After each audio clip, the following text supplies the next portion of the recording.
மற்றவர்களின் கருத்துக்காக நம் வாழ்க்கையை மாற்றிக்கொள்ளாதீர்கள். உங்களைப் பற்றி மற்றவர்கள் தங்கள் கருத்தை கூறட்டும். ஆனால் அவர்களின் கருத்து உங்களை தொந்தரவு செய்ய விடாதீர்கள். மற்றவர்கள் நம்மைப் பற்றி என்ன நினைக்கிறார்கள் என்பது நம்மை ஆழமாக பாதிக்கிறது. பெரும்பாலான நேரங்களில் நமது விருப்பத்திற்கு ஏற்றவாறு என்பதற்கு பதில் மாறாக அனைவரையும் மகிழ்விக்கும் வகையிலும் நம்மை விமர்சிக்க மற்றவர்களுக்கு குறைந்த வாய்ப்பை வழங்கும் வகையிலும் வாழ முயற்சிக்கிறோம். நாம் என்ன செய்தாலும் மக்கள் எப்போதும் ஏதாவது சொல்லிக் கொண்டுதான் இருப்பார்கள்.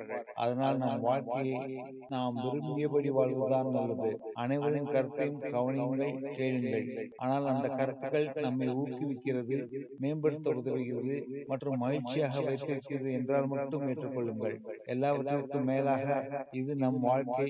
அதை நமது வழியில் வாழ நாம் தேர்வு செய்ய வேண்டும். நம் வாழ்க்கை என்பது மற்றவர்கள் என்ன நினைக்கிறார்கள் என்பதற்காக அல்ல, நமது விருப்பத்திற்கும் சந்தோஷத்திற்குமான வாழ்க்கை என்று கருதி வாழுங்கள்.